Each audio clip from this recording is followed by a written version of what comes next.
in the right place and in the right time. Welcome to this movement, the conscious planet, saving the soil. Ladies and gentlemen, we as occupied as tenants of a shared planet must be the ones that are part of solutions to soil extinction and desertification. We have a generational responsibility, to tell you the truth, and that responsibility is towards leaving behind a legacy of living soil.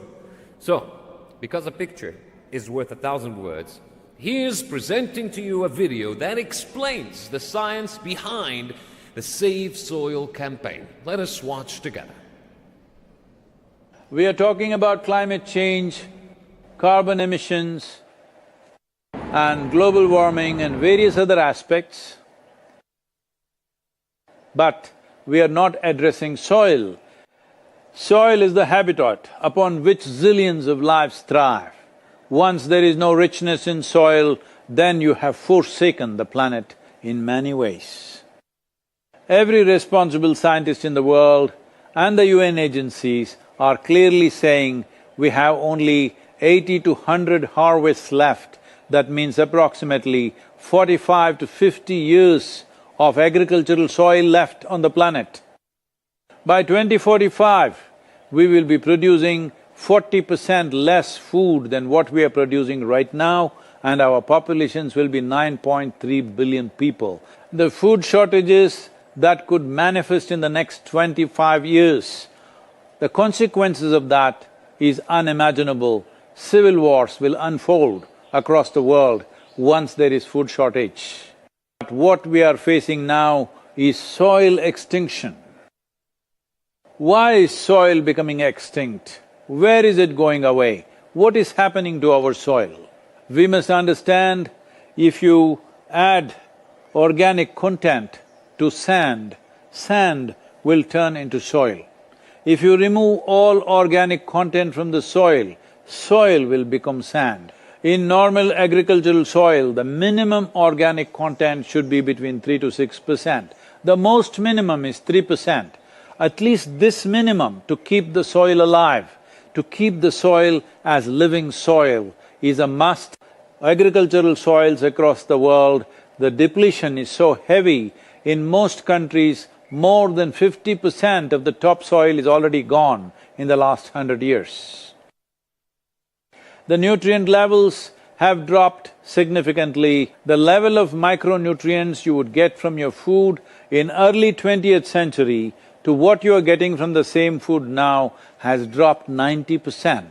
If you ate one orange in 1920s, what you got from it, now in 2020, if you have to get the same, you will have to eat 8 oranges. This is what we have done to our food. Soil is the biggest ecosystem on the planet, and so few people know anything about it.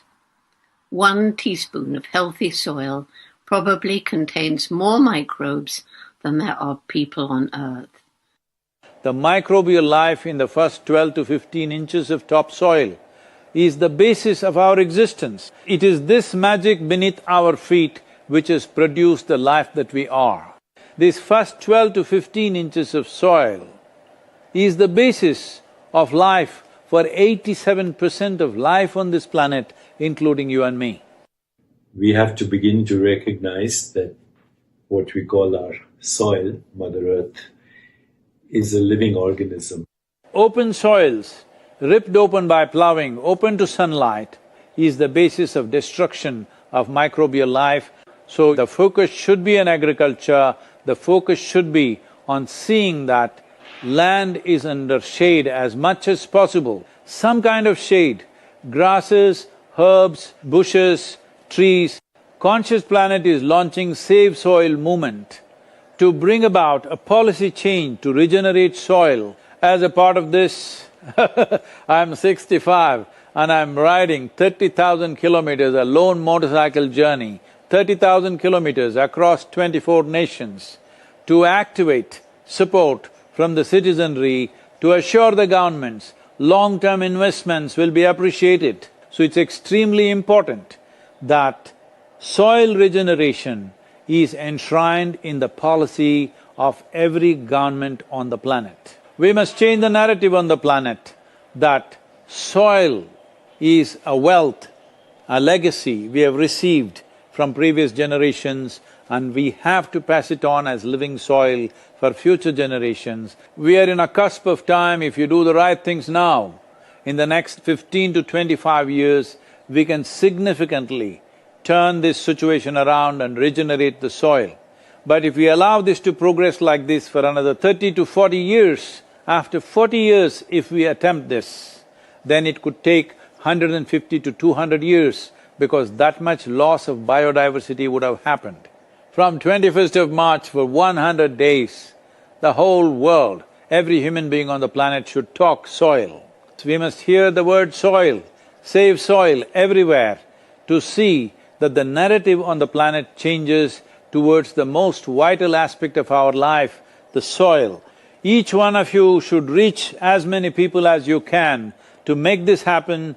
Many global leaders and influencers are already participating in the movement. Be a part of this and let us make it happen. From my part, as much as I can contribute. بالعربي أنقذ التربة لنفعل ذلك على أرض الواقع بمبادرات عملية وجادة ملموسة الأثر. أنقذ التربة save soil. Sadhguru, and this campaign is so important. And our planet's future depend on it. Antigua and Barbuda is part of the Save Soil mission. We commend you for what you're doing. That is why we are happy to sign the MOU. The science and philosophy that backs the thought behind the movement is tremendous. We know what we must do, so let's make it happen. Let's make this happen. Let us make it happen.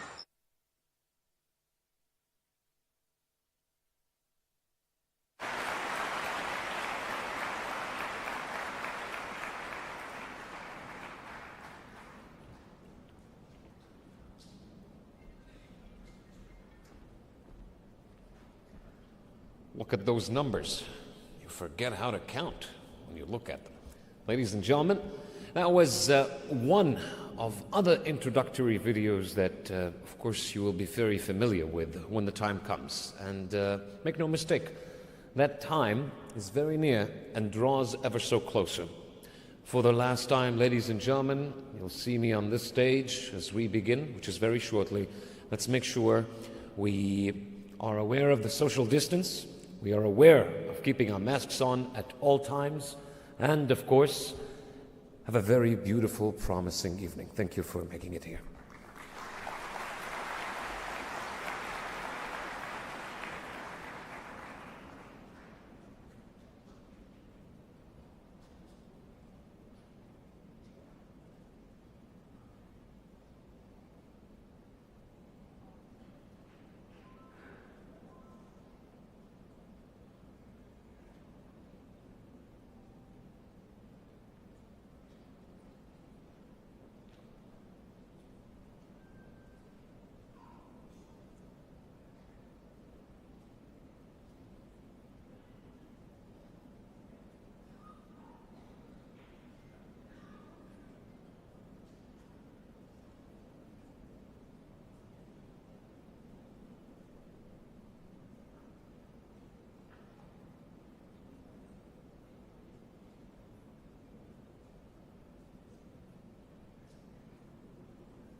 Ladies and gentlemen, we've just received word that our guests have arrived to the vicinity and they will be walking into this hall at any given moment. Therefore, would like to ask you, thank you very much. Would like to ask you to take your seats so those who are seated can be able to view the stage, the screens, and everything around their vicinity. Thank you very much. Stand by, ladies and gentlemen.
بسم الله الرحمن الرحيم. which translates to, in the name of Allah, the most graceful, the most merciful. Your Excellency, Sheikh Hayyan Mbarak Hayyan, Minister of Tolerance and Coexistence. Your Excellencies, distinguished guests, may the peace and mercy of Allah be upon you. Humbly, my name is Yusuf Abdul Bari. It is our pleasure to be the Master of Ceremony for this promising evening, the Conscious Planet Safe Soil Movement.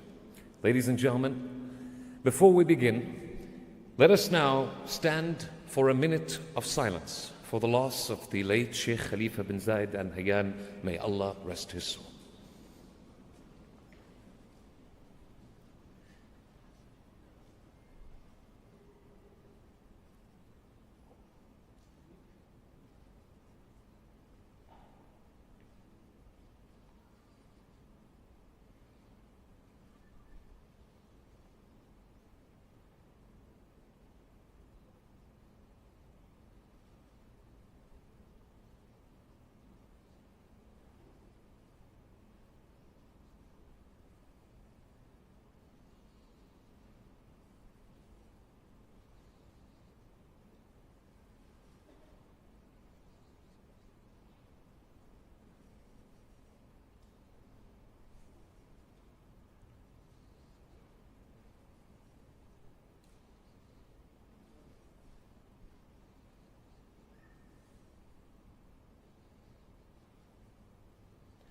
Thank you very much. Ladies and gentlemen, we have prepared an exceptional mind-enriching program for you today. So, to begin this promising, enriching program, please join me in welcoming our guest of honor, His Excellency Sheikh Hayyan. Your Excellency.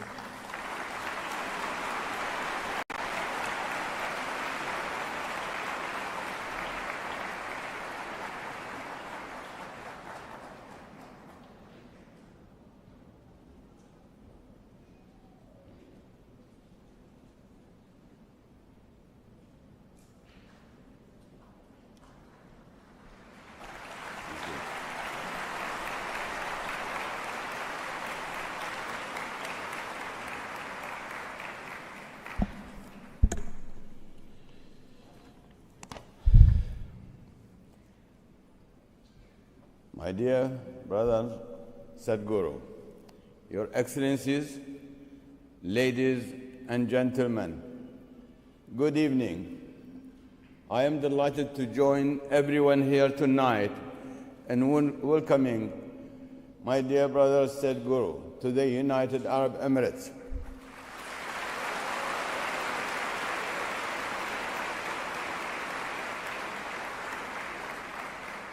Sadhguru is a renowned global spokesman for issues related to wholesome relationships, spiritual fulfillment, and care for the environment. These issues are so essential to a productive and rewarding life. Safe soil is surely a cause that we can all fully endorse. Sadhguru, your motorcycle ride through 24 nations in support of this cause of the Conscious Planet movement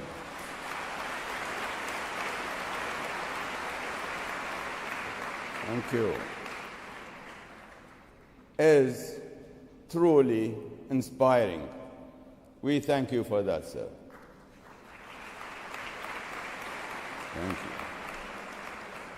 you. Your ride embodies the human spirit that encompasses creativity, ambition, understanding, and morality. All those qualities that make us human. Your ride exhorts us to carry out our responsibility as humans bound together, to do no harm, to understand and respect the views of others, to help those people less fortunate than we, and to leave our children a world better than we found it. Thank you.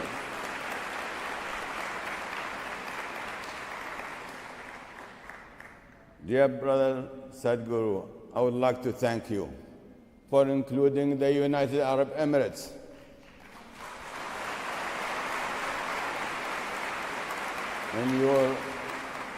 in your inspiring journey.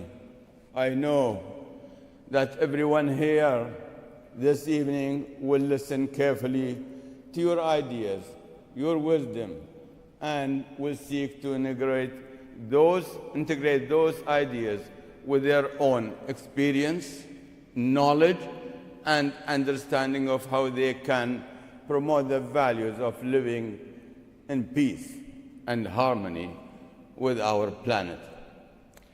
My dear friends,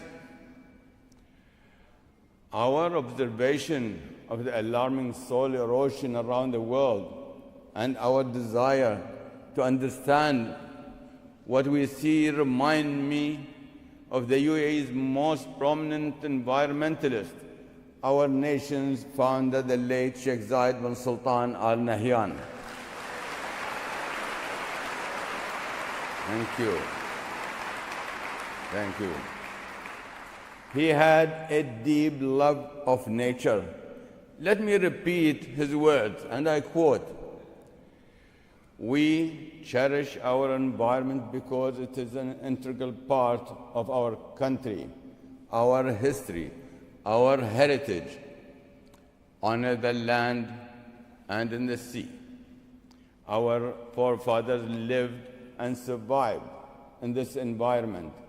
They were able to do so only because they recognized the need to conserve it, to take from it only what they need to live, and to preserve it for succeeding generations."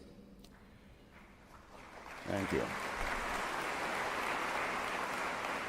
With God's will, we shall continue to work to protect our environment and our wildlife, as did our forefathers before us. It is a duty. And if we fail, our children rightly will reproach us for squandering an essential part of their inheritance and of our heritage.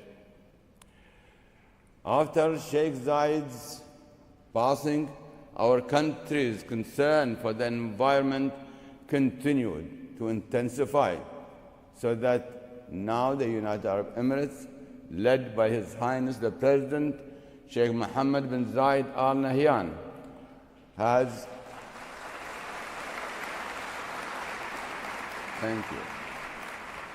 established many environmental initiatives and organizations, to include the Ministry of Climate Change and Environment, which is cooperating with Asia Foundation in sponsoring this great rally.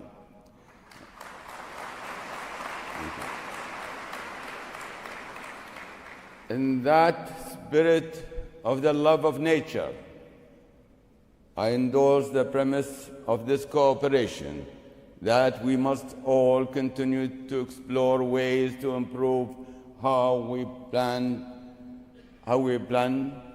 protect, and manage and use our natural resources.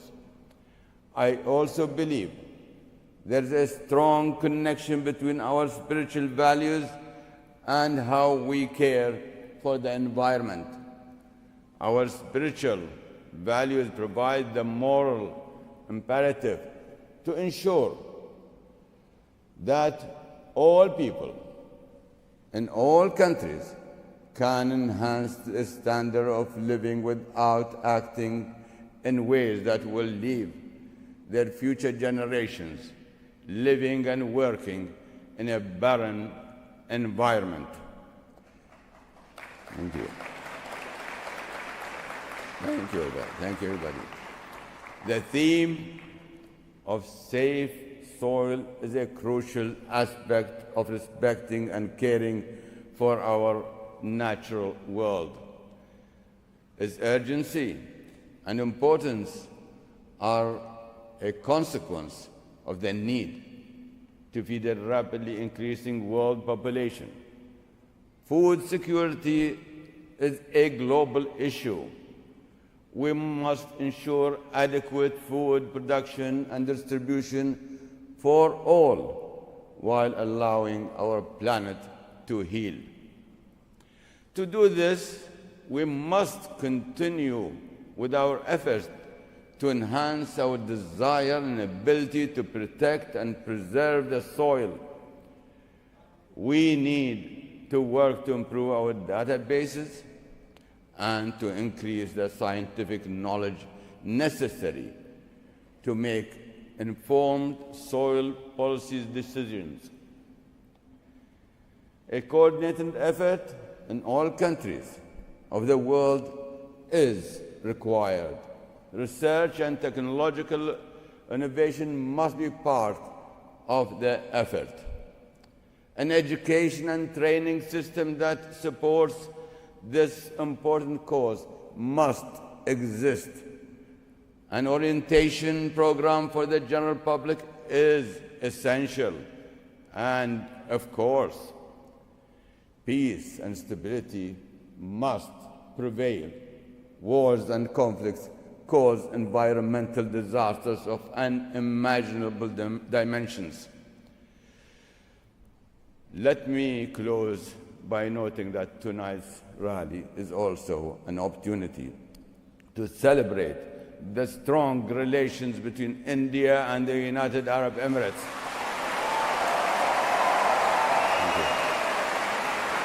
Thank you. Thank you. Thank you. Thank you. Thank you very much. Thank you. Our two countries have enjoyed a friendly and productive relationship for a very long time. And God willing, we will continue to achieve more together over the years. Thank you. Over the years and the decades ahead.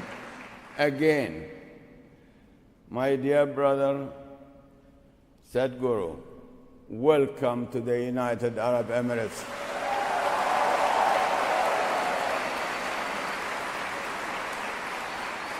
Thank you. Your motorcycle ride looks like it might be a lot of fun. It is great when you can do good and enjoy it at the same time, sir, which you have done so. My best wishes to you in your noble endeavor, sir, and my best wishes for a successful rally here this evening. God bless you all. Thank you.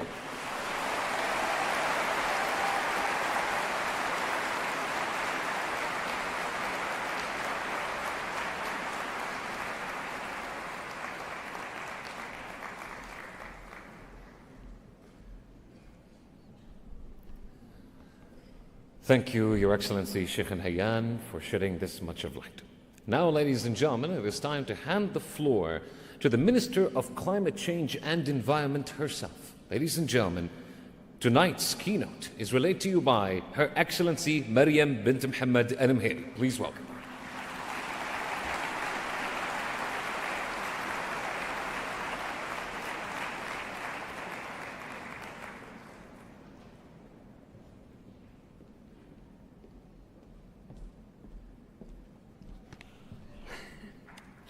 Wow.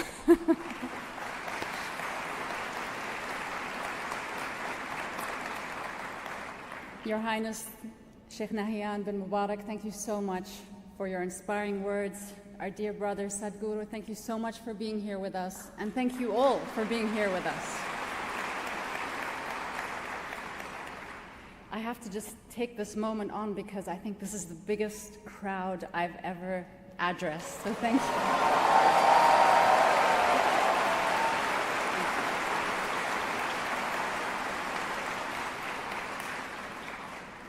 Thank you all for your patience. I know a lot of you have been waiting a long time to see our brother, dear Sadhguru. Thank you for being here with us tonight for this important event that really seeks to raise awareness about the importance of soil in our lives and inspire all of us to do our part for soil conservation. Last Friday, we received the devastating news about the passing of our beloved President, His Highness Sheikh Khalifa bin Zayed Al Nahyan, whose visionary leadership has elevated us to where we are today. As we mourn this great loss for our nation, we must continue on the path of sustainable development that Sheikh Khalifa and our founding father, the late Sheikh Zayed bin Sultan Al Nahyan before him, laid out for us. And we hope today's event will contribute to our collective pursuit of a brighter tomorrow. I would also like to take this opportunity to congratulate His Highness Sheikh Mohammed bin Zayed Al Nahyan, and also to congratulate all of us on his election.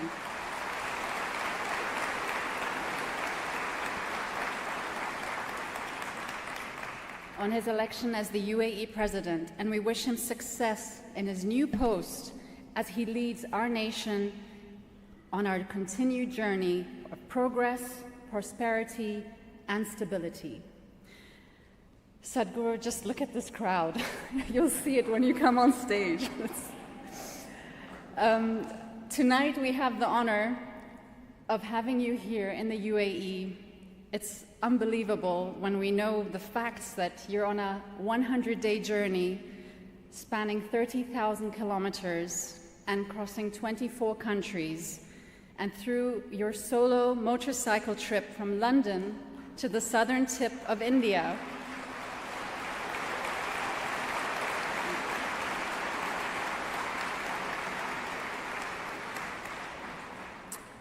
You aim to bring together people like all of you and I to stand up for soil health. Dear Sadhguru, also from myself, on behalf of our nation and all the people here, we celebrate with you and we thank you for your efforts to address the soil degradation issue and help the world develop and implement national policies and promote soil health. I would also like to thank my team at the Ministry of Climate Change and Environment.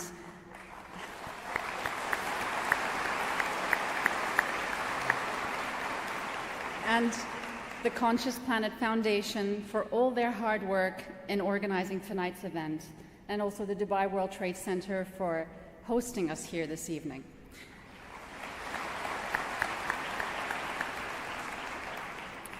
Friends, I want to give you some facts. These are shocking facts. 95% of the food we consume depends on soil. 95%. But producing food is not soil's only purpose. Soil provides a habitat for a wide variety of plants, animals, and microorganisms. A fun fact, 1 teaspoon of soil can contain more organisms than there are humans walking on Earth. Soil also serves as the largest terrestrial carbon sink, which is basically a sink that absorbs CO2 from the air, in addition to a host of other ecosystem services. But our soil is under threat. Alarmingly, we are losing 1 acre a second. That's about more than half a football field per second that we're losing on a daily basis, every second. It's huge. 33% of the world's soil is already degraded. And if we continue like this, up to 90% will be degraded by 2050. And this will cost the global economy a whopping $23 trillion US. So to sustain soil's vital services, governments, NGOs, the private sector, food producers, food consumers, all of us must adopt a sustainable approach to improving soil health, preventing soil degradation, increasing carbon sequestration, reducing emissions, and keeping global warming below 1.5 degrees Celsius. This is especially important for arid environments such as we have here in the UAE. The need of the hour is a quick transition to sustainable agriculture and climate-resilient farming systems. I'm proud to share that the UAE is working hard to include soil management and national strategies and policies. And also with your help, Sadhguru,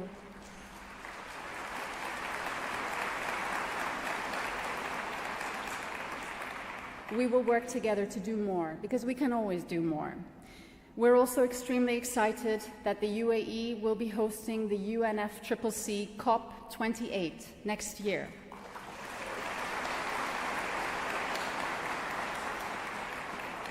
And we will ensure that these topics play a vital role in the conservation efforts that we have to do for the climate action. I know we're all here to hear from you, Sadhguru, so I'm going to stop here, and I just want to say again, thank you from my heart, from the team, everybody here. Thank you.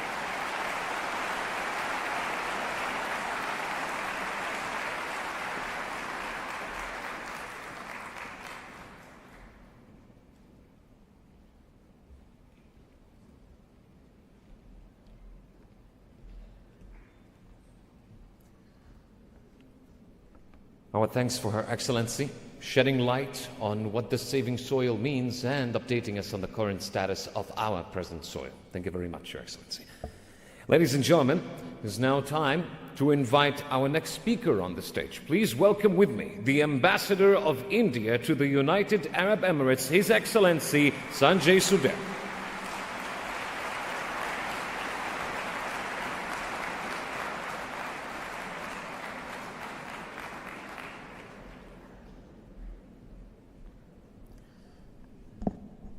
His Highness Sheikh Nahyan bin Mubarak Al Nahyan, Her Excellency Mariam Al Mehri, respected spiritual leader Sadhguru, and to all of you, Namaskaram.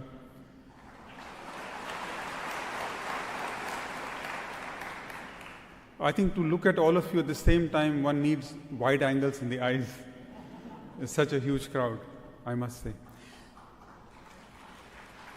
But let me begin by conveying my condolences on the passing of late President, His Highness Sheikh Khalifa bin Zayed Al Nahyan.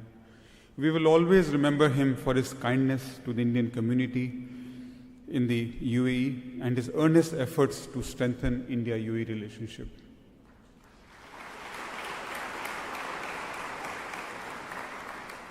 I also take this opportunity to congratulate and convey my best wishes to President Sheikh Mohammed bin Zayed Al Nahyan. The Indian government and the entire Indian community in the UAE wish him all success. We are very confident that under his stewardship, India-UAE relations will achieve new heights. The comprehensive strategic partnership agreement signed by His Highness and Prime Minister Shri Narendra Modi in January 2017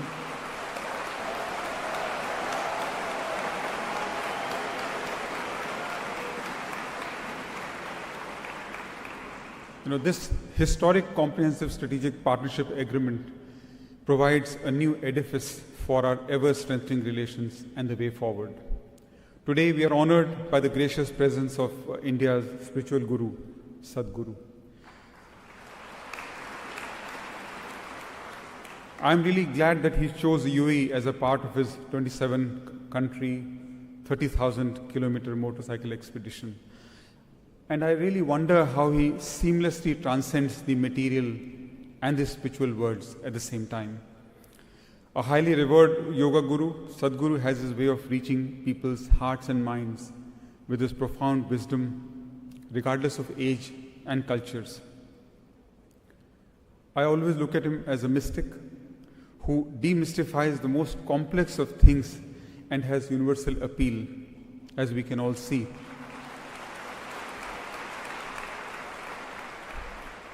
Sadhguru has been awarded India's second highest civilian award, the Padma Vibhushan.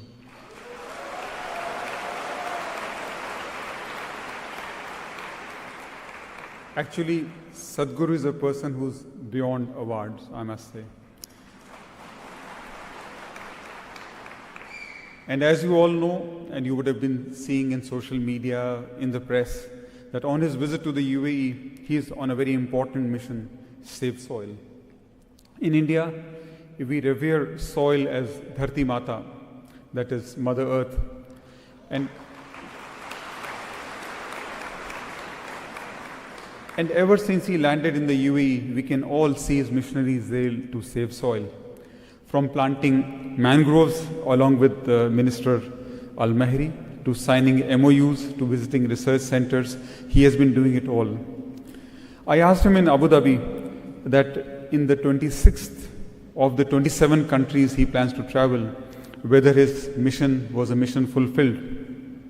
And his answer was that the narrative on saving the soil has certainly changed. The awareness is certainly at a different level, though there is still a lot more to be done to save soil. But I'm very sure that every person who has listened to his thoughts will contribute to save soil and will contribute to Mother Earth, Dharti Mata, and humanity. I think together, let us make it happen.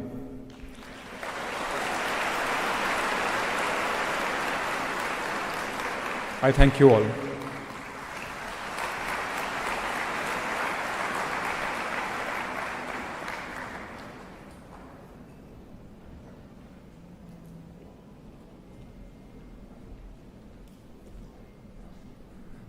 Our thanks to His Excellency Sanjay Sudhir. And now, ladies and gentlemen, because a picture once more is worth 1,000 words, let us watch the next video. I am soil, and I'm diminishing. I'm a natural wonder, providing you with food, clean air, safe water. I serve as the basis for your structures. Without me, human life would be unimaginable. Yet centuries of overuse have left me parched, starved of nutrients. 52% of me has degraded due to agriculture. And right now, 1 acre of me is lost every second. I'm suffering. And as a result, 2 billion people are suffering from nutritional deficiencies. The message is simple. You need me more than I need you. If I diminish, you die. But if I thrive, you thrive with better food, more water, cleaner air, a healthier environment, and a healthier life. Heal me to heal the planet. Civil wars will unfold across the world once there is food shortage. What we are facing now is soil extinction. The wise UAE leadership has long realized my vital role and made my protection, but it takes a village. Act now to save me.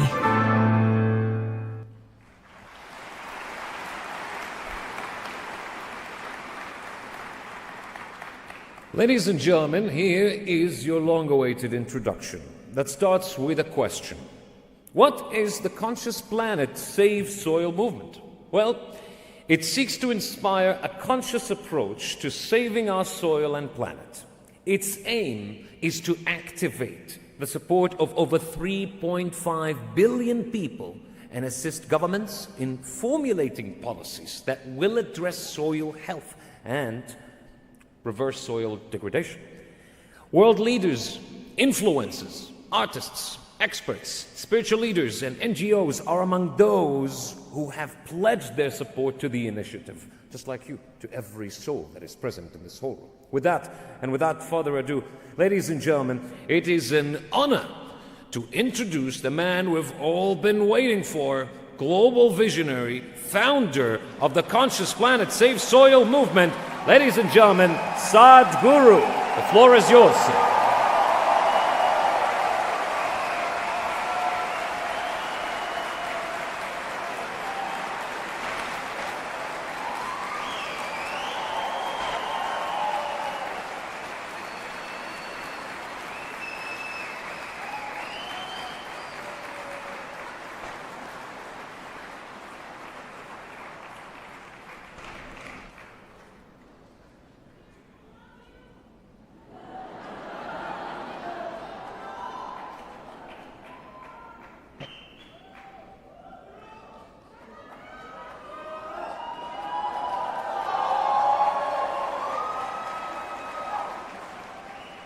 What's happening? Hello?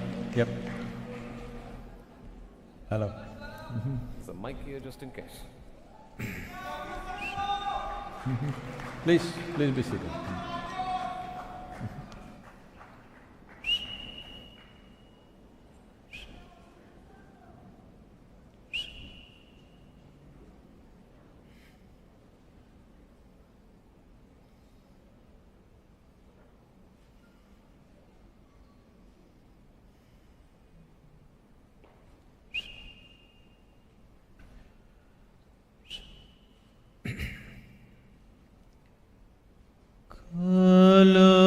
न जानाति तव जननम् कालो न जानाति तव समापनम् दृष्टो मया तव महाकारः योगेश्वर काल काल योगेश्वर काल काल. Namaskaram and good evening to all of you. I said good evening, huh? Yeah. That's better. Well, what is this chant about? This is to…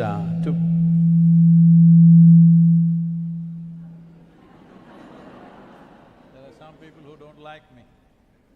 Hello? Can we do one thing? Hello?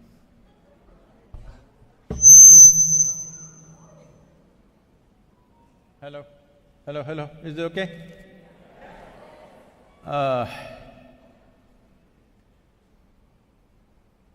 When we say life,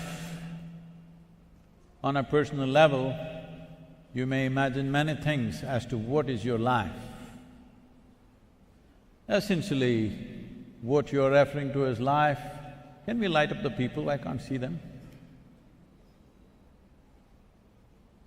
Oh, that's better.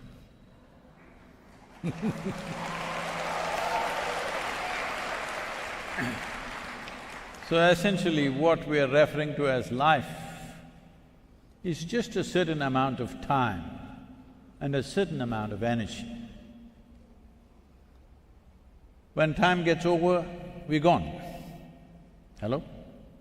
In southern Indian languages, we do not refer to when somebody dies, we don't say he died. We say his time got over. That's all that happened. Our time got over. For all of us, our time will get over at some point. Right now it is ticking away. What is ticking away is not the clock. What is ticking away is your life. Those of you who are looking at me through your third eye, all the phone people, it's going straight on the YouTube, don't waste your time.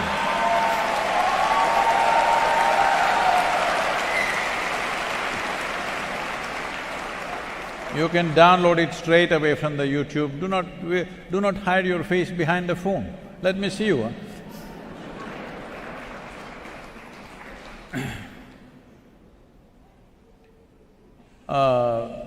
So time is rolling for all of us at the same pace. Nobody here has any control over at what pace the time should go. You can't slow it down, you can't roll it back, it's just going away. What's going away is our life, it's just going away. First of all, before I say all this, I just want to check, am I talking to mortal people or are there some immortal people?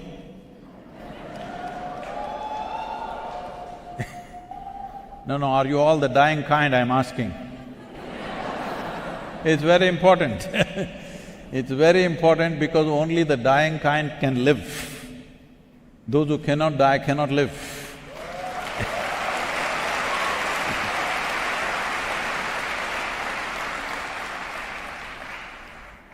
So, with regard to time, unless you have complete mastery over the fundamental making of life, you have no control over time.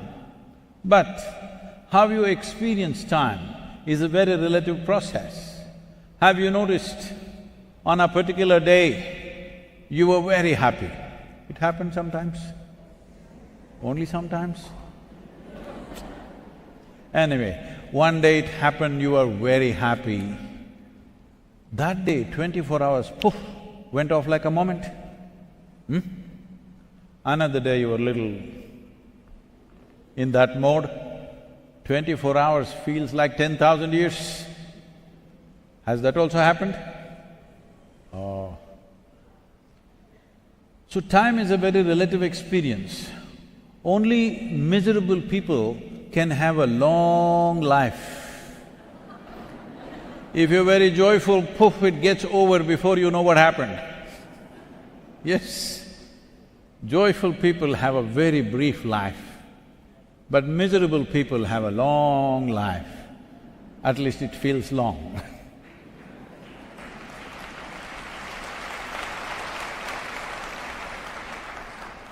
So never ask for a long life. What is most important is that your life is pleasant, profound and impactful. That's all there is with life. Your experience of life is pleasant, as profound as it can be, and in terms of activity, you're impactful. If this needs to happen, don't try to manage time, because I know people have written books about time management.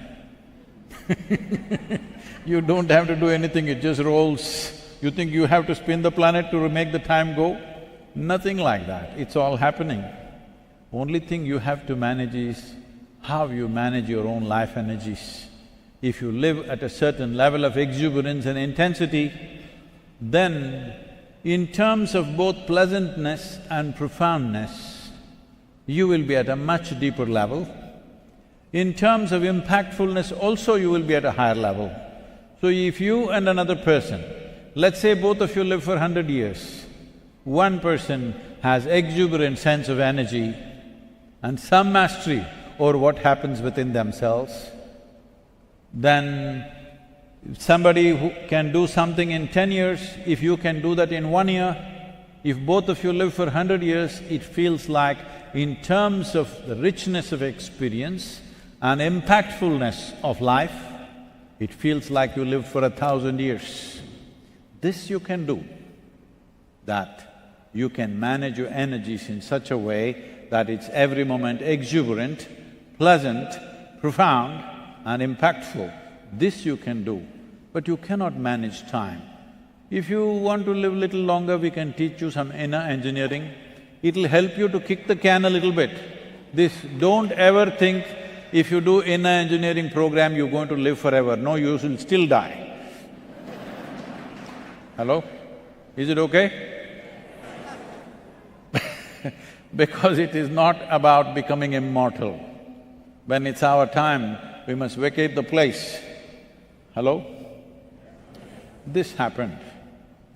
In India, it's a tradition when somebody builds a house, a new house, they will always invite a yogi or a sage or a saint to come home and bless their homes. So, this is a rich family, they built a new house, so they invited a yogi. He came, they treated him not like a yogi, they treated him like a king. And everything happened. Time for the blessing came, after food is served, everything has happened. Then the husband and wife came for the blessing. And the yogi raised his hands and said, "First let your father die, then you die, and then your children must die." They said, "What? We treated you like a king, and now you're telling me my father should die, then I should die, then my children should die? What nonsense is this?" The yogi was surprised and shocked. Why, what did I say wrong? Is it not important that first your father dies, then you die, and then your children die? If you die before your father, that is not a good thing. If your children die before you, that is not at all a good thing. Natural order of things are like this. This is very important because most human beings are living here as if they're immortal. In their mind they may know that they will die one day, but intellectually they may know. As a living experience, they are not seeing that their life is just going away. If you are conscious that you are on a very limited lease of time, naturally you will organize yourself to do things that you really care for. Otherwise, you'll do all kinds of silly things that don't matter in your life because you think you have an endless amount of time. You have a limited lease of time. This is not a wish from me, I bless you with a long life, but this is the nature of life. If you don't come to simple aspects of perceiving life the way it is, then we'll do all the wrong things. Right now, why human beings are going about with their activity as they're going about is, most of the fools think that they are immortal, they're here forever. Most homes have turned into warehouses because they think they're going to be here forever. I must tell you this, I was in United States and I went to somebody's home for lunch and you know, I'm a little bit of an architecture freak, I just notice everything the way it is, and generally I know how American homes are built. Based on this, I wanted to use the restroom, so normally I know how homes are laid out. So I went and opened this door. But I had made a mistake, it was not a restroom, it was a large room, maybe twice the size of this stage. And the whole room was full of footwear. Over 800 pairs of footwear. And all of them were ladies' footwear. Then I was just looking at this, what's happening here? Is it like, are they dealing in footwear, are they something like this? But by then the lady of the house came in, Sadhguru, Sadhguru, what do you want? I said, what is all this footwear? I knew they are successful doctors, both husband and wife. They are not footwear merchants. Then he said, no, Sadhguru, Sadhguru, what do you want? I said, see, I was just looking for the restroom and I just happened to step into this, but what about this footwear? No, Sadhguru, let's go. And then I said, oh, these are all your footwear? 800 plus pairs. How many lifetimes are you planning to come back and walk? Because obviously you cannot use this footwear in one lifetime, there are too many.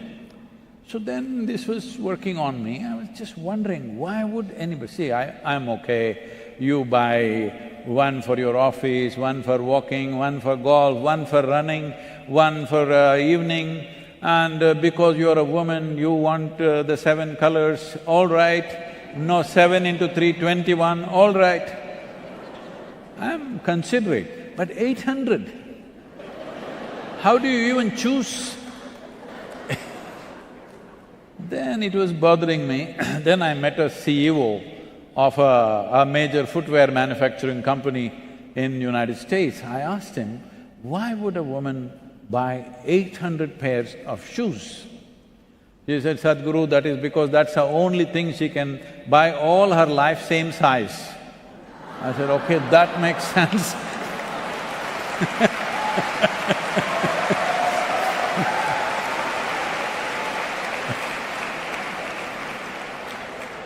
So, I think that is the thing, it's okay. So, what are we doing here? Why have we become the way we have become? See, I want you to understand, right now this destruction that we're talking about has not happened because there is some evil force sitting somewhere wanting to destroy this planet. There is no such thing. It's just human beings in pursuit of their happiness and well-being that we have done this. Every one of us, knowingly or unknowingly, involved in this destruction. We are all partners in this destruction. The only way around is we all become partners in the solution. There is simply no other way.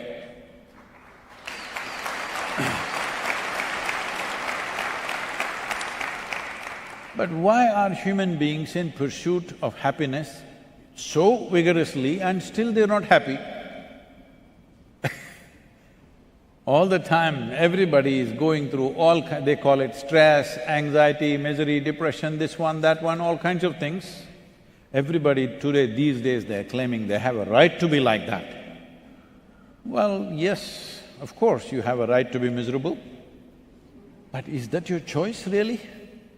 If you are given a choice for yourself, I'm asking you, you must choose right now. If you don't say anything, I'm going to bless you. If you have a choice right now of being blissful or miserable, what is your choice for yourself right now? Blissful. What you want for your neighbor sometimes may be debatable. But what you want for yourself is crystal clear, isn't it? Highest level of pleasantness is what you want for this one. What does pleasantness mean? Pleasantness means, if your body becomes pleasant, we call this health. You want it? I heard only 122 people.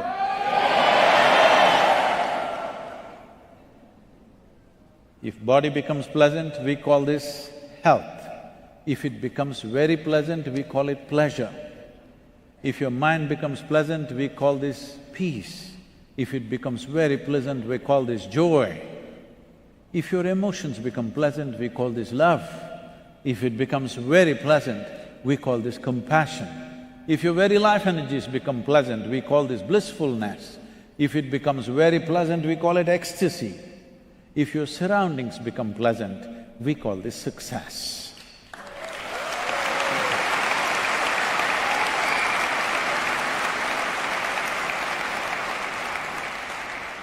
To create or to make your surroundings pleasant, you may need the cooperation of many people and forces in the world, because surroundings will not become pleasant just like that. You need certain skills and capabilities, and other people should cooperate. The times in which you are should cooperate, only then you can create the surroundings the way you want it. But to make your body pleasant, mind pleasant, emotions pleasant, energies pleasant is 100% your business. Hello? So if you were really, really joyful, would you be in compulsive activity of wanting to do something crazy in the world? Hello? Really? Right now, in pursuit of happiness, endless amount of activity human beings are doing, whether it is needed or not needed. This is the whole problem right now. Everybody is on a mission, whether it's needed or not needed. Some people are in religious missions, some people are in shopping mission, some people all kinds of missions, whether it is needed or not, you need to do it. This happened. You okay if I tell you a joke? You're getting serious. Don't be so serious, come on, hello? This is the biggest problem in the world. A whole lot of people are dead serious about themselves.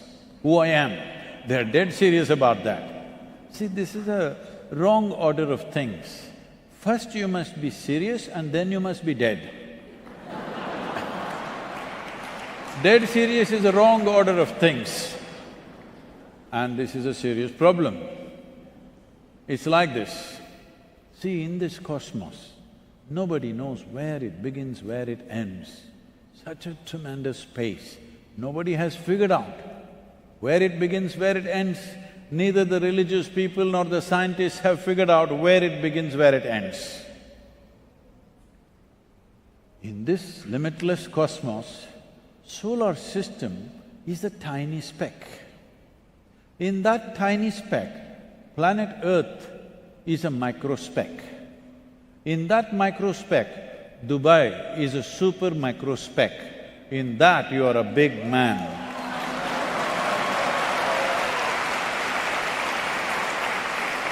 This is a very serious problem. This is a serious loss of perspective as to who you are. You are like a pop-up on this planet. You popped up and you'll pop out. Yes, in the life of the planet, you are appearing for a couple of seconds and disappearing. And you are a micro speck of dust in this universe. But you think so much about yourself. This is the main problem.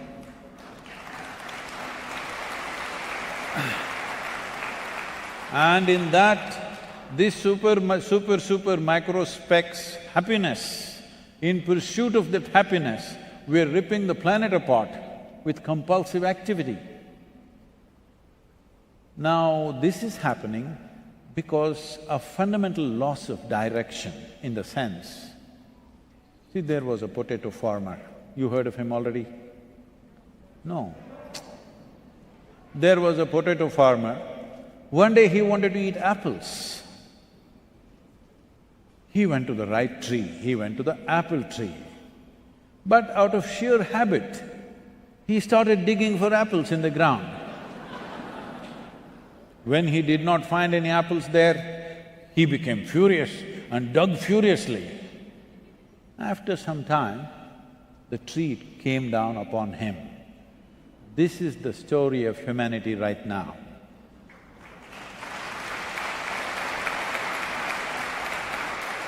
I'm asking you, whether you are happy or unhappy in a given moment, did it happen within you or did it happen outside of you? Hello? Within you.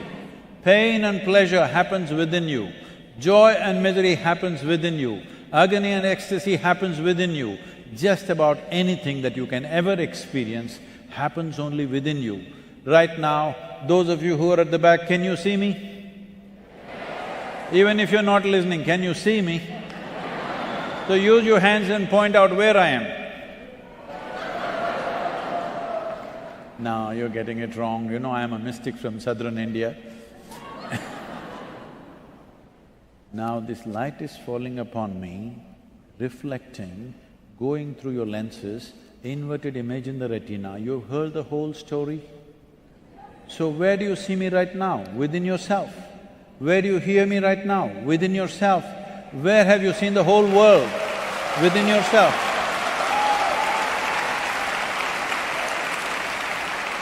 Everything, anything and everything that ever happened to you happened only within you. But now, you're in pursuit of happiness in the world, digging up the planet inside out. People were telling me that, because Living Earth statistics says, if we want to provide what an average American citizen has to the 8 billion people on the planet, we need 4.5 planets. But right now we have only half a planet. So somebody was telling me, it seems some 300 million years away from here, 300 million light years away from here, there are over 300 plus planets exactly like this, much larger, with all this atmosphere and everything. They want to go there in 300 million light years. I said, see, if you find 8 billion planets and give one to each one of them, as long as they're in pursuit of happiness, they will destroy these 8 billion planets in 100 years' time.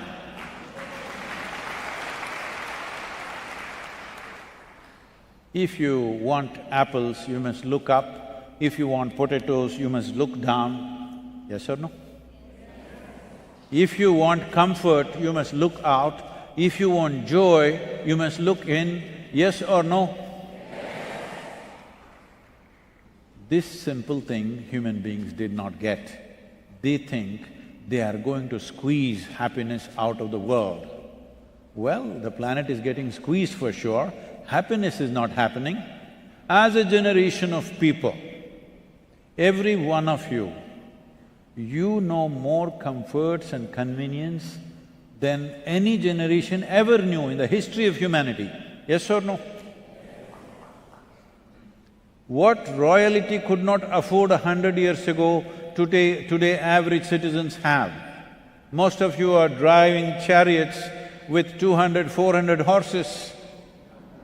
Hello?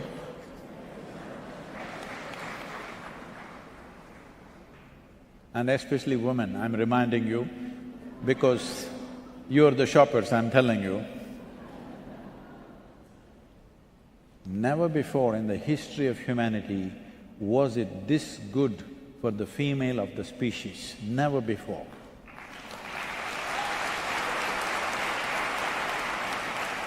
So I'm saying, let's not mess it up. Let's not mess it up, because every responsible scientist is pointing that by 2045 we'll be producing 40% less food. We are once again driving towards famines. Famine is not a fancy thing. Wars are terrible, but at least in a war somebody shoots you dead, which is a great relief compared to a famine. A famine means it's a slow fade. You will die in 3 to 4 months, slowly, losing everything that you call as humanity within you as it progresses. Just 70, 80 years ago, there were famines almost everywhere in the world. In 1942, a famine in India took 3.2 million people in 4 months. In 4 months, slowly starving to death. This is the most painful way for a human being to die. But once again, with this level of organization, with this much knowledge, with this level of technology, with this level of knowledge dissemination happening, we are once again driving towards a famine. World Food Program, UN World Food Program is talking about at least half a dozen nations going into famine conditions this year. Last year they spent $9 billion distributing food. This year they want $15 billion. 2023, they want $22 billion to distribute food. How long will we run the world like this, that we will take aid and distribute it to people and out of that we will keep them alive? You have seen those scenes in televisions, if not in real, men and women and children grabbing for food from the trucks. Is that the way we want to live? Is that the way we want our children to live? It is intrinsic. This is not a philosophy, this is not an ideology, this is not a religion. It is intrinsic in every human being. You want your children to live better than you, yes or no? But right now, we are taking away the foundations, the possible good life for next generations. Because if there is no rich soil, there shall be no food, there shall be no enough water, not even clean air to breathe, because all these are connected to soil. If you allow me the time, I can explain the science to you, otherwise we can make it available in some other way. But you must understand, soil is the basis of all this, and that nearly 52% of the soil is seriously degraded in the world. And this minimum 3% organic content that we are talking about, it is the minimum to call soil as soil. You've already gone through the video, I don't want to repeat facts. But anyway, just to tell you, the simple thing is this. If you add organic content to soil, if you add organic content to sand, it becomes soil. If you take away all the organic content from the soil, it becomes sand. Right now, that is what UAE is doing, adding organic content to the sand and making it into soil.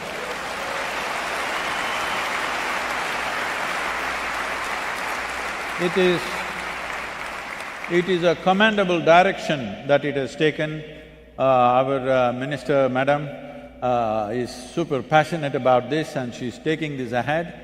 It is still that scale is not enough, because turning a desert into agricultural land is an enormous effort and an enormous expense.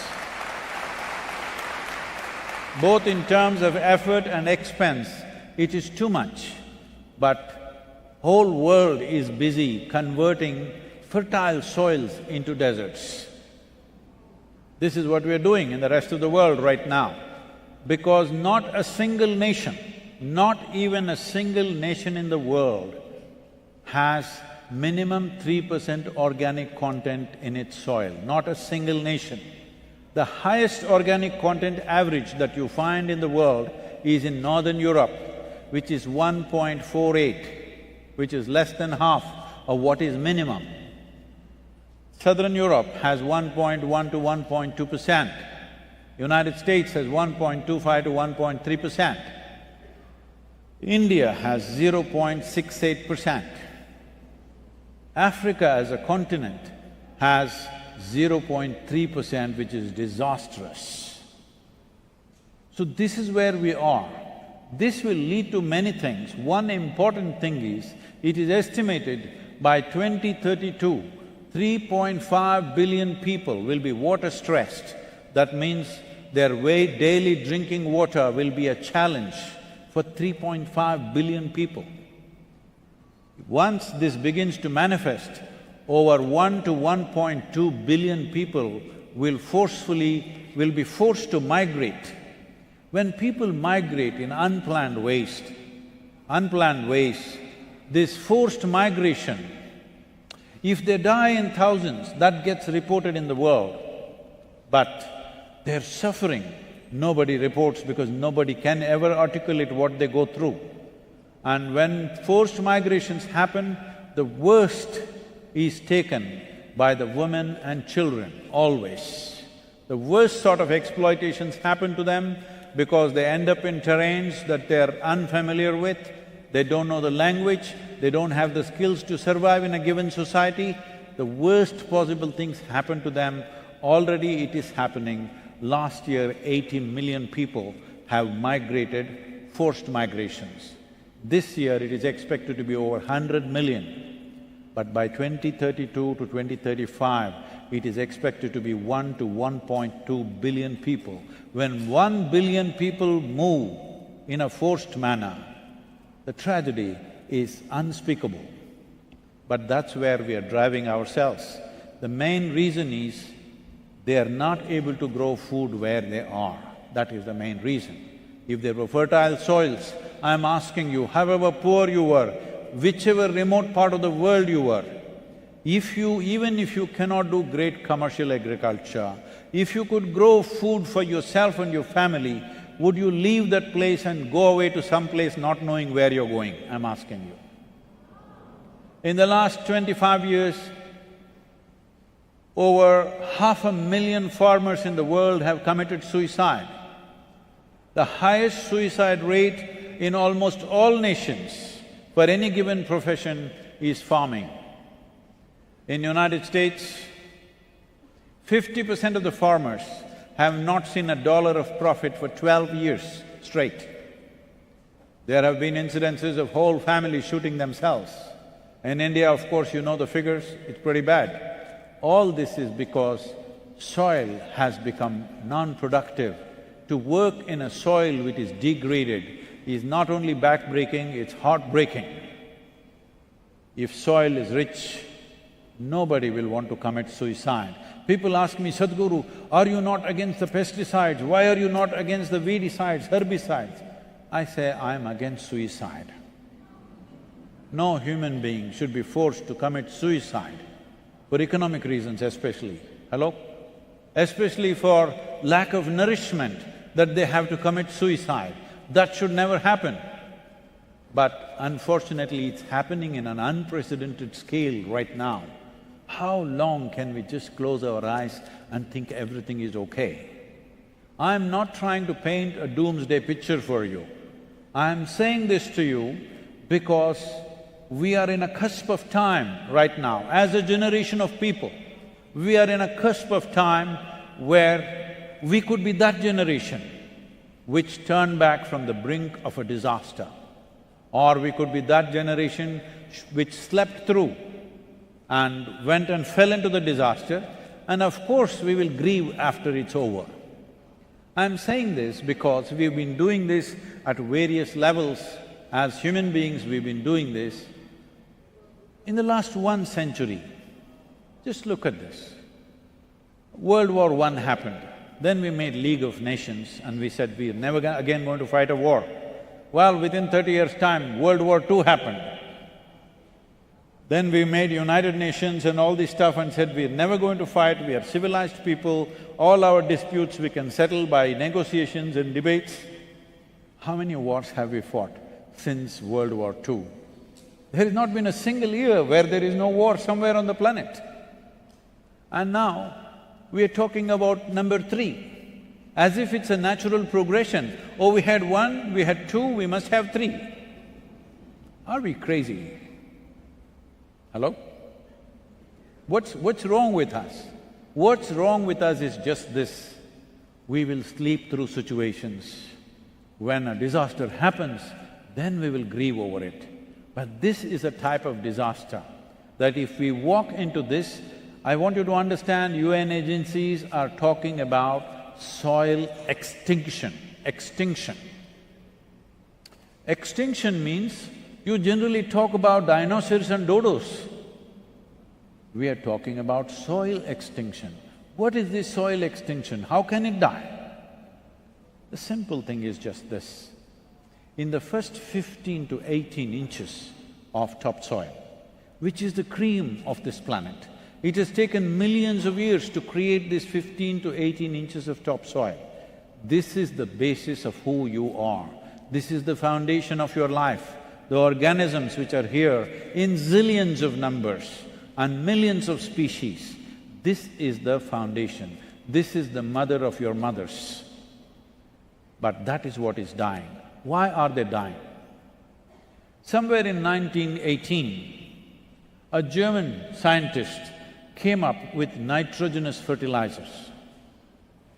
Now, we took this powder and threw it on our fields.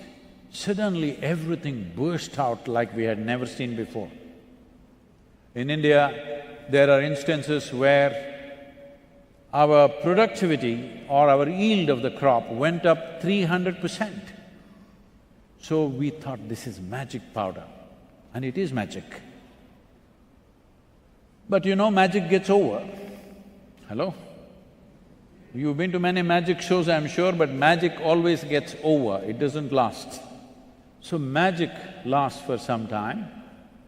And in this magic, what we did was, because our productivity went up and we wanted more and more, we removed all plant life because we wanted to plow every inch of the soil.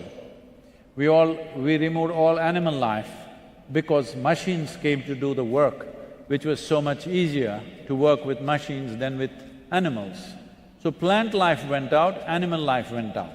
But we need to understand this.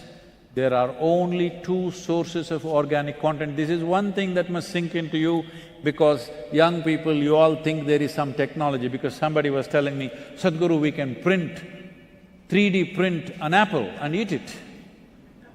You can do it, of course, but where does the material for that come from? That comes from the soil.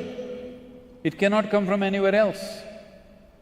So, this organic content can come from only these 2 sources, plant life and animal life. Just look at anything that you call as agricultural field today.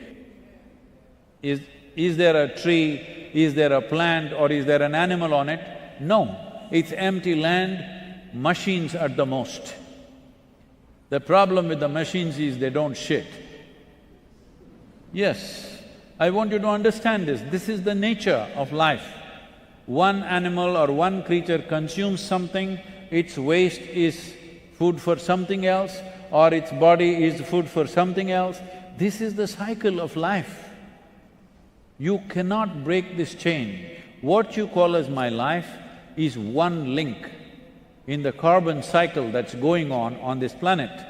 And in this, the most important link is the soil, and that has worn down thin, so thin that it could make the whole life cycle collapse in a major way. So, this is not a doomsday thing, this is not a protest, this is not an agitation, this is not an angst against somebody, this is not out of resentment.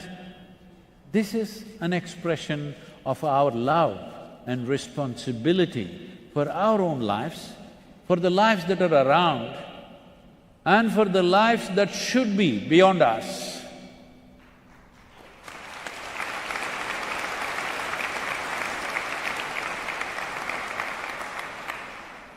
Should there be life beyond you and me?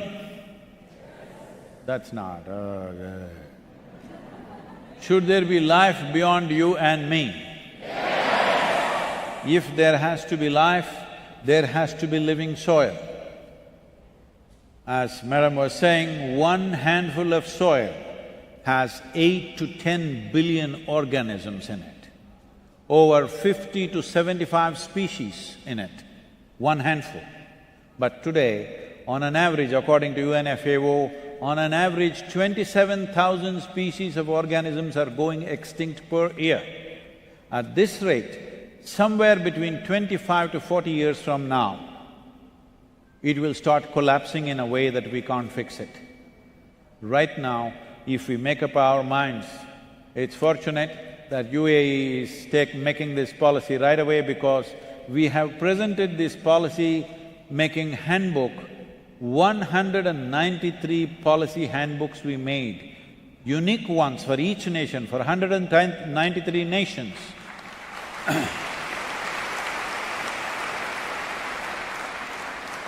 For 193 nations, taking into consideration its latitudinal position, soil type, economic conditions and agricultural traditions of the given nation, we made these unique documents. It is in consultation with significant scientists in the world. So these handbooks have been distributed to all over the world. We have also written to 730 political parties on the planet, because we want every political party in the world to make soil an important part of their manifesto. But if all this needs to happen, people should give their mandate. Till now, people are only asking for trinkets and they're getting that. Tell me in which nation has 60% of the population stood up and asked for long-term well-being of their nation? In which nation 60% of the population has stood up and asked for what about the future of our children? No, they're asking for, give us 1.5% of tax discount and they'll get it. We're asking for petty things and it is happening. It is time as a generation we stand up and ask for long-term well-being of humanity, of life, of future generations. This has not happened. This is what Save Soil movement is about, to move 3.5 to 4 billion people, because 5.26 billion people on the planet have franchise in their hands. It's important at least 60% expresses their concern for soil and the well-being of our own future and future generations. This must happen right now. Since 21st of March, some of the metrics that we have are showing us a little over 2 billion people have spoken about soil. But this is not good enough, we want 4.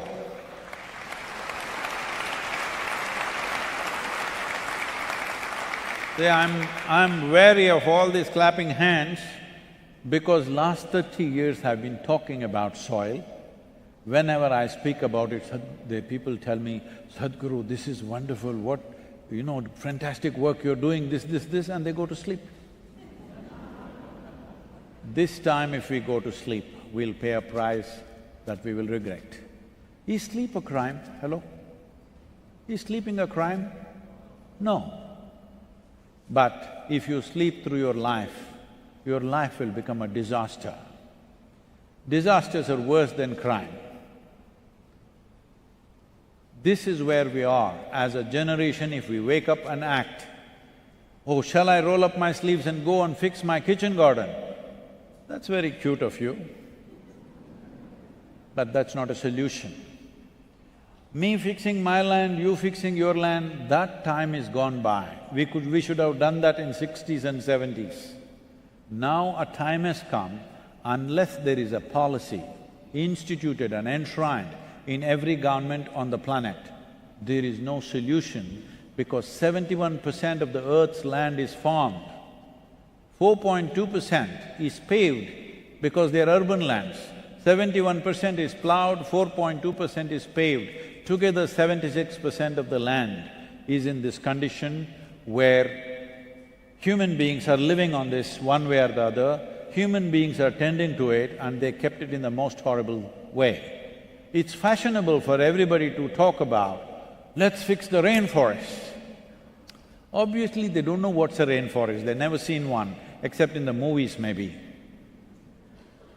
You don't have to fix the rainforest, just stay out of it, everything is fine.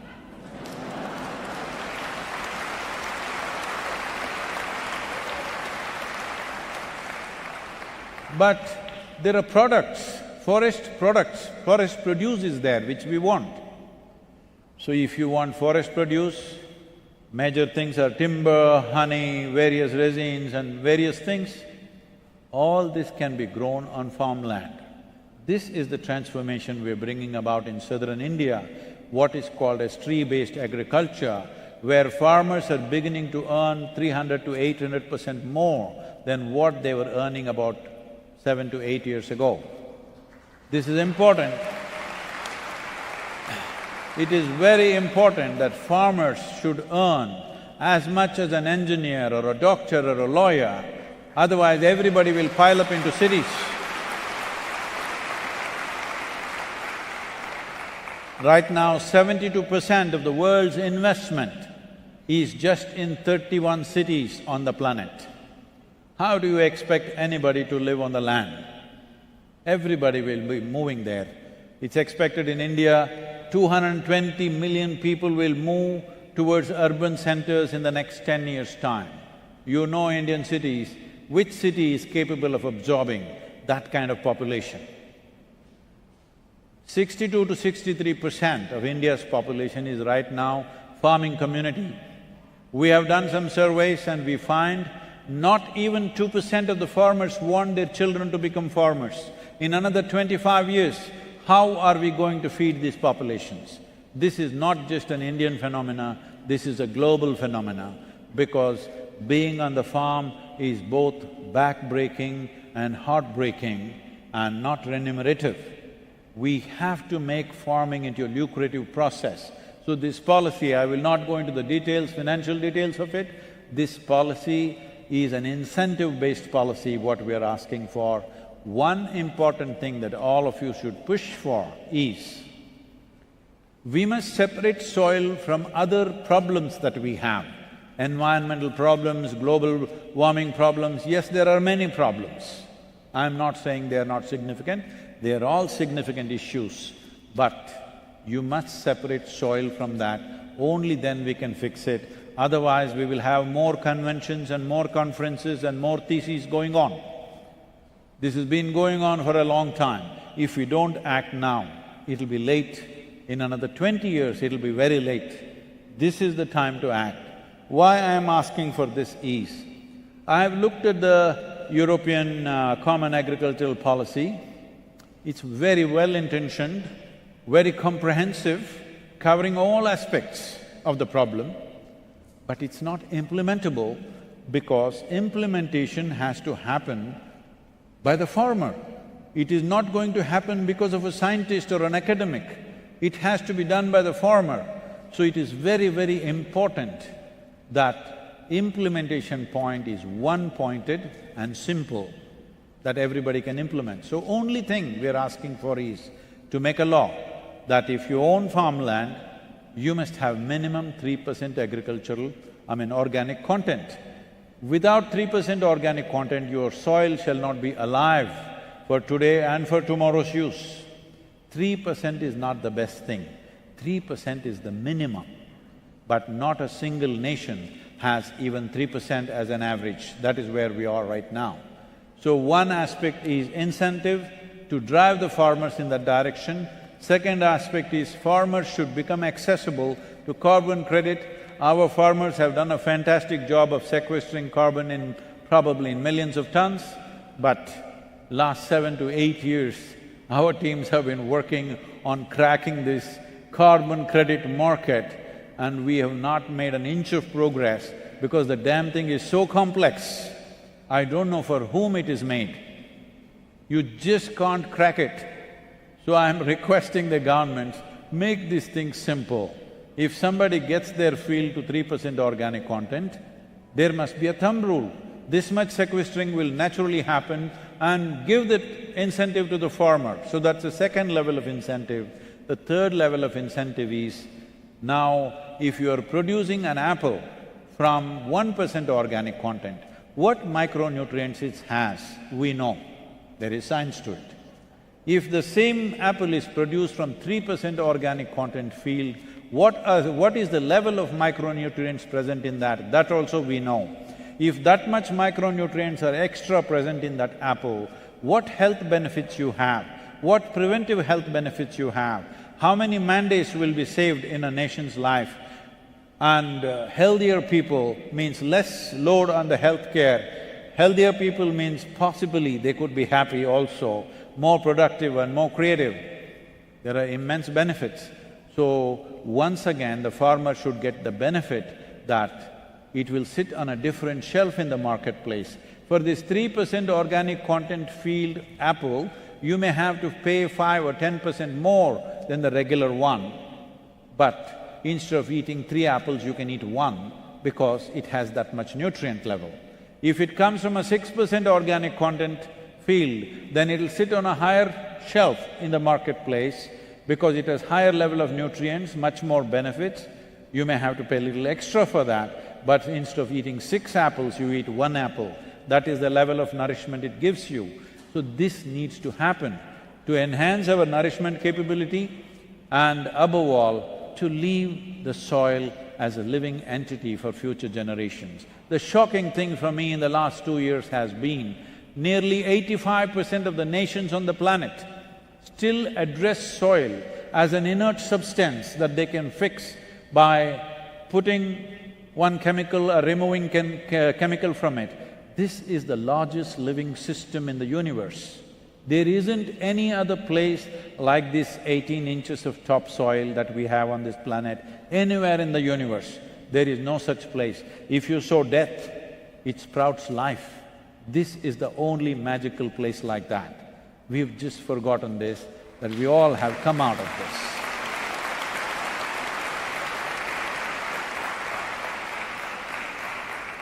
Who we are right now is a consequence of the life within the soil.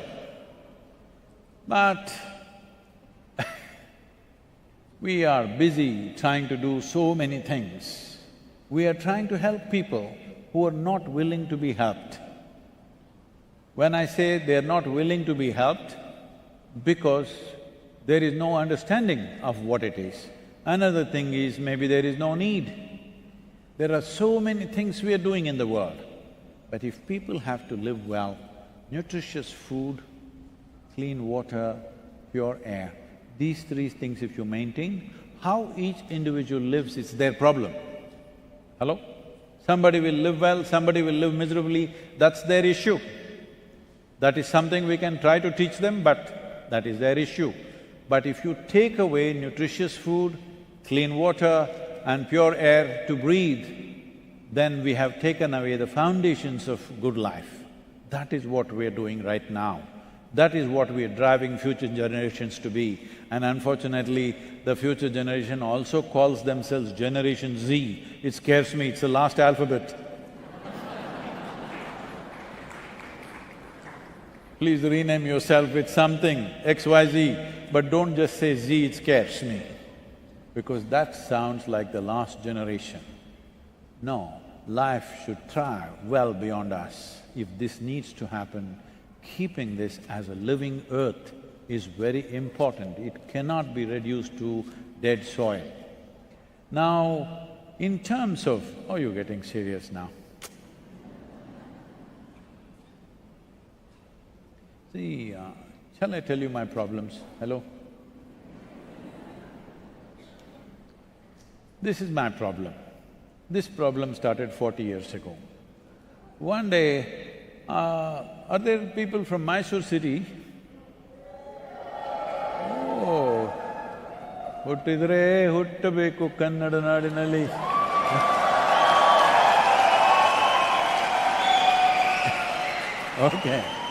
Okay, Nammuru, Mysuru, we know. So, in Mysore city there is a small hill, it's called Chamundi Hill. So when… at least in those days, when we were young, When I was 8, 10 years of age, I trekked in this little hill. It was a Himalaya for me because I was 8 years of age. We camped there. As we grew up, we cycled up Chamundi Hill. When we want to test our muscles, we cycle up Chamundi Hill. Later on, when we want to test our motorcycles, we ride up Chamundi Hill. Ooh. Okay. And just anything, if you fall in love, you go up Chamundi Hill. If you fall out, you must go up Chamundi Hill. If you have nothing to do, you go up Chamundi Hill. So one afternoon, when I'm intensely involved in my business activity, I suddenly found an hour and a half vacant space, which was a very rare thing for me. Without even thinking, not even thinking that I want to go there, I just wandered up Chamundi Hill on my motorcycle. And I know the hill so well, I park and just climb a little bit and sit on a rock. Till that moment, I thought, this is me. You also think like that? This is me, this is somebody else. I have no issue with that somebody, but this is me and that's somebody else. Suddenly I did not know which is me and which is not me. What was me was just all over the place. Well, I thought this kind of madness lasted for 10–15 minutes, but when I came back to my normal senses, about 4.5 hours had passed. My eyes were still open. For the first time in my adult life, tears were flowing down to a point my shirt is all wet. And every cell in my body is dripping ecstasy, I'm totally blissed out. I'm a super skeptic. So I shake my head and think, what is happening to me? Have I gone off my rocker? And then I ask my closest friends, something is happening to me, I'm just blissed out, uncontrollable bliss happening. I said, come on, what did you drink? Come on, what did you take? Did you find the mushrooms that we've been looking for all our life in Chamundi Hill? I knew there's no point talking to anybody because there was no context around me. But I knew this much, I have hit a gold mine and I don't want to lose it because if I just sit here, I just explode. Then I experimented this for a few weeks and I realized, if I just keep my hands off my mind, every cell in my body bursts into ecstatic states. My whole body chemistry changes in a phenomenal way. Then as I did more things with it, I knew this is all it is. If I just keep a little distance from my psychological process, I will burst forth. Then I thought, this is it, I've discovered this. On that day, the world's population was 5.6 billion people. I sat down and made a plan. In 2.5 years' time, I will make the whole world blissful. It's 40 years now. 7 days of the week, 365 days, nearly 18–20 hours a day, I've been working non-stop. Today people say we have touched a little over 2.3 or 2.4 billion people, but that's not my… don't clap at my failures, come on now. I'm telling you my problem, don't clap and enjoy my problem. My problem is I will anyway die as a failure. As a blissful failure, but as a failure because populations have become 8 billion, I know many people are committed to their miseries. You can't help them. This happened. One day Shankaran Pillai. But he came to UAE also. Oh, this may be something that you do not know, but Shankaran Pillai had some children, you know that? He had children. One day he called his 3 boys and said, you good-for-nothings, go and do something good. Am I getting the accent right? Do something good. So, the boys had no idea what is good. They asked, Father, what is good? How do we do good? Then he said, go help somebody. How do we help anybody? They asked. What do we do? Suppose you see an old woman on the street, help her to cross the street, at least do that much good. So the boys went out, full-spirited. Then after a few hours in the evening, they came back and Shankaran Pillai asked, "Did you do something good?" They said, "Definitely." So he asked the first boy, "What did you do?" He said, "I helped an old woman cross the street." "That's wonderful, my son. What did you do?" He asked the second son. "I also helped the old woman to cross the street." Is that so? He asked the third guy, "What did you do?" He said, "I also helped an old woman to cross the street." "What? All three of you helped an old woman to cross the street? There were three old women?" "No, no, father, even we could not do it. We invited our cousin Ramu also to come. 4 of us together helped one old woman to cross the street." He said, "You good-for-nothings, are you not ashamed? Does it take 4 people to help one old woman to cross the street? Oh, father, you don't know how stubborn these old women are, she didn't want to cross."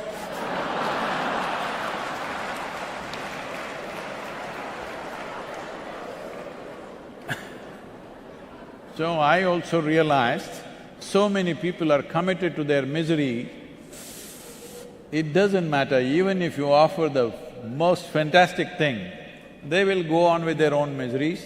So now with Save Soil, I have reduced my percentage from 100% population to 50%. 4 billion is all I'm asking you. And 50% we have already covered nearly 2 billion people. I'm just asking all of you, can you get me the remaining 2 billion?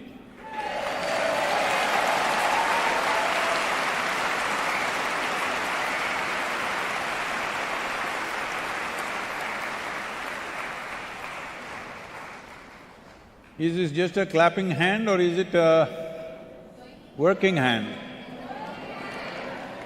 Will you make it happen? So how do I make it happen? What do I do? Don't try to make that old woman cross the street only if she wants to.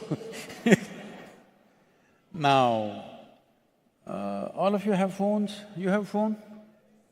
What kind, dumb one or smart one? Huh? Smartphone. See, you call somebody smart only if they're smarter than you, isn't it? That's good. Now that you have a smart companion in your pocket, it is very difficult to get a smart friend, somebody who's smarter than you, it's hard. But now you have a smart friend in your pocket, you must do something smart. No, but you like to send some silly messages, it's okay with me. Little bit of silly messages you can send, but you must use it in a smart way because what you have in your hand is a powerhouse. Just you, I'm saying just you as an individual person, if you're really committed, in the next 3 months you can reach the whole world. This is the kind of power that you hold in your hands. Yes? This is the first time. This is the first time in the history of humanity that we human beings have this power. We can sit at home and reach the entire world.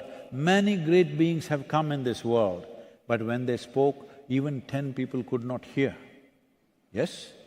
Now you are made like this, you have technologies and platforms that if you are willing, you can reach the whole world. Here 10,000 people of Dubai and UAE, 10,000 of you, if you make up your mind, can you not get me those 2 billion people?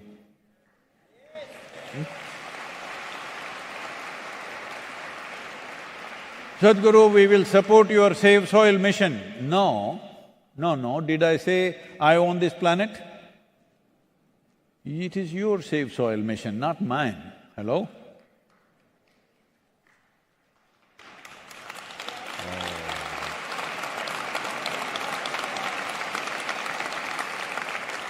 The moment I say it is yours, a lot of people are becoming, okay, we thought you were going to do it. Hello? See, you need to understand this, the burden of this life. The burden of this life is not in what we do. The burden of this life is in just your inability to manage your own thought and emotion. Your own thought, your own emotion doesn't work the way you want it. It is like, suppose, don't experiment right now, okay, this is only for demonstration, that your right hand starts punching you in the face, boom, boom, boom. Then in case somebody next to you cares for you, they will hold this hand, don't do it, don't do it. But if you have your enemy sitting next to you, he's very happy. What he wanted to do, you're doing it yourself. It's great. So somebody cares for you means they'll hold you. If it doesn't work, they will tie you to the chair. If it doesn't work, they will take you to a doctor. If nothing works, they may remove the arm. Yes, otherwise you'll kill yourself. Right now, this is the problem with you. Your own thoughts and emotion poking you all over the place. I'll ask you a simple question. You must say yes or no because I'm going to bless you. Do you want your intelligence to be sharp or blunt? Some of you didn't say anything. So once we give you something that is sharp, it's very important that you're conscious about the sharpness and your hand is steady. If you are intestines will come out. Why we will not give a very sharp knife to a child's hand is not because knife is dangerous, simply because a child is not conscious enough, not steady enough, they may harm themselves or they may harm somebody else. Yes or no? Now you are a child like this, we gave you a sharp intelligence, now you're busy poking yourself all the time. You always think it's somebody else, but try this, you be alone for 3 days by yourself. Don't communicate with anybody, just see how much torture you'll do to yourself. So when you're alone, if you're miserable, you're obviously in bad company, isn't it? Hello? If somebody else is bad company, you can go somewhere else. If this is bad company, where the hell do you go? Right now, this is the problem.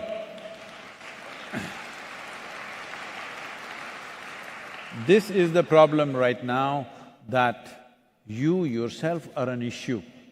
So you cannot attend to any other issue. But this much you must do. There are 1,000 issues in the world. Everybody around you could be an issue, but you should not be an issue in your own life, isn't it? Right now, this is the problem. We have still not learned even how to use and thought and emotion for our well-being. It is torturing us all the time. This is because you know about evolution? Hello? You know there is something called as a chimpanzee. The difference between you and a chimpanzee in terms of DNA, according to modern genetic scientists, is, in terms of DNA, you are only 1.23% away from a chimpanzee. 1.23% is not much of a difference, isn't it? Hello? It's not much of a difference. So physiologically, that's how close you are to a chimpanzee. But in terms of your intelligence and your awareness, you're worlds apart from a chimpanzee. Now this is your problem. You have an intelligence for which you don't have a stable enough platform. So your own intelligence tortures you. Your own intelligence destroys everything that matters to you. Your own happiness is destroyed only by your intelligence, isn't it? People are not even able to sit peacefully, to a point where all sorts of people, including spiritual teachers in the world, are going about saying peace is the ultimate goal of life. Such people will only rest in peace. I'm asking you, if you want to enjoy your dinner tonight, at least you must be peaceful, if not ecstatic, yes or no? If you want to enjoy the company of whoever is sitting next to you, even if you're not dripping with love, at least you must be peaceful, yes or no? So, I'm asking you, is peace a fundamental requirement in your life, or is it the last thing that you do in your life? It is the most fundamental requirement, at least to be peaceful, if not anything else. But even such a simple thing is not happening because we have not taken charge of our own faculties, our own thought and emotion not taking instructions from you. This happened one day. A lady went to sleep. In her sleep, she had a dream. In her dream, she saw a hunk of a man standing there and staring at her. Then he started coming closer and closer and closer. He came so close, she could even feel his breath. She trembled, not in fear. And then she asked, "What will you do to me?" The man said, "Well, lady, it's your dream."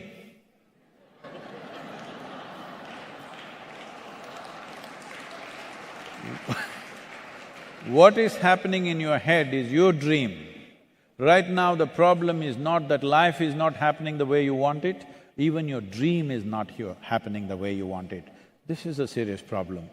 It's very important that you take charge of this, because only then you can genuinely attend to real issues in the world. If you yourself are an issue, just managing your own physiological and psychological process is taking a whole lifetime. Hello? That's not how it should be. You need to figure this out. There are ways to do it, it's very simple. But above all, for all this, we must at least have nourishment. For nourishment, there must be soil.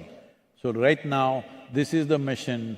Will you make sure these 10,000 people who are here, if you spend 15 to 20 minutes a day, you can see that within the next…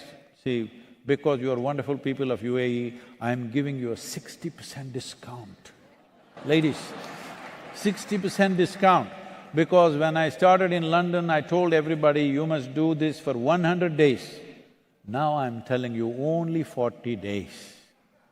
Hello, 60% discount, you can't say no to me.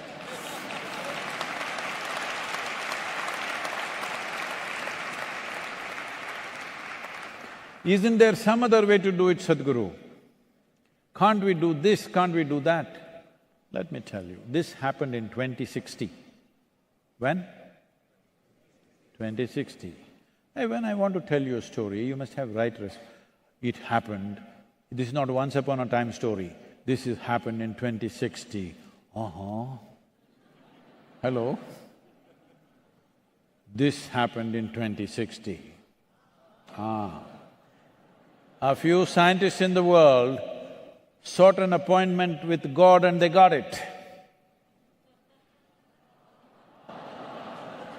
You can't do the same thing for everything. And they got this appointment and went there to meet him. Then they said, "Hey, old man, you done really well with creation, but today everything that you can do, we can also do. Time you retire."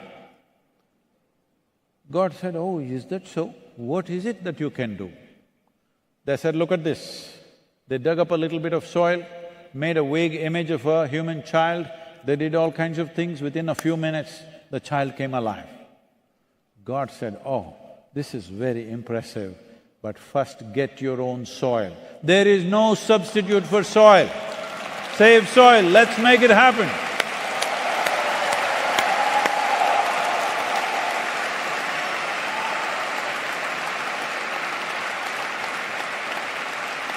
Thank you. I want to hear this. When I say 1, 2, 3, you say, "Save soil, let's make it happen." 1, 2, 3. Save soil. Let's make it happen. Great. So this should not be one day of slogan shouting. This must be your commitment, at least for 40 days. Make this happen. Right now, I must tell you this is the 61st day of the ride. We have covered… This is the 25th nation.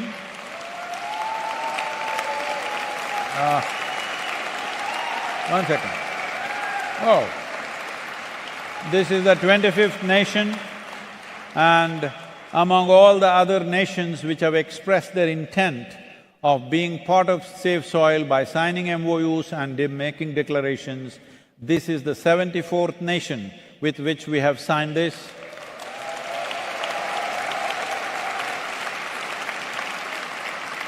Many other nations are in the pipeline.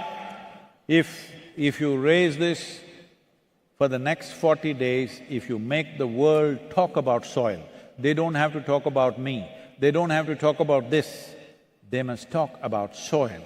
If 4 billion people express their concern for soil and the future of this world, no government can ignore it. Governments are elected not to do something fantastic. Governments are elected to fulfill people's mandate. Where is the mandate? It's in your hands to get that mandate. Let's make it happen.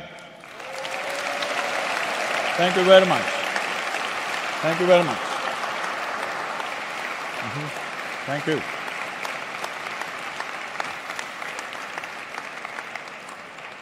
I thought I will walk through you if you don't mob me, especially the Indian people, if you don't pull my legs. Is it safe for me to walk through you? So please be seated. I just want to be close to you, I'll come through that, but please. Thank you very much, everybody. Our gratitude to Sheikh Nayan, who was here, the Minister of Tolerance, and above all, our Environment Minister, most spirited and passionate about this cause. Without her, many things wouldn't have happened in UAE, whatever has happened. The moment she grasped the idea, she's been non-stop on the mission. Thank you very much. My gratitude to all of them. And our deepest condolences, most profound condolences to the leader that we have just lost, and also congratulations to the new leader. And I must say this, there is no one more country in the world where in a matter of 50 years, from a remote desert habitation to the hub of the world, this has happened. This has happened because of the visionary leadership, and I'm sure this visionary leadership will also make UAE into an eco-hub for this region. That's what we are looking at. Thank you very much. Our thanks to Sadhguru, ladies and gentlemen. Thank you very much. Oh, this doesn't look like I can walk through this. Thank you very much. Ladies and gentlemen, we'd like to have your attention, please. There is something that each and every one of you is going to get their hands on, and only the people present in this hall. However, we need to fulfill a certain condition. Now, you're going to see a QR code appear here on the screen. This QR code is the 20th of May marks the 61st day of Sadhguru's iconic 100-day journey across the world to expedite the awareness of and the restoration of soil health. 61 days, braving relentless storms and rain and snow and mountainous terrain and sandstorms. Now, starting from London, crisscrossing through Europe, Middle East, and now he made it here to Dubai. In order to see this whole journey, we'd like you to scan this QR code on the screen, and you'll have this whole journey illustrated into your phone. Now, ladies and gentlemen, with his arrival here, as easy as it was, let us ensure it's an easy go out, and after that, we have to clear this place for the upcoming event. They deserve the same fairness. Sadhguru, we thank you very much, and all the light to bless your way.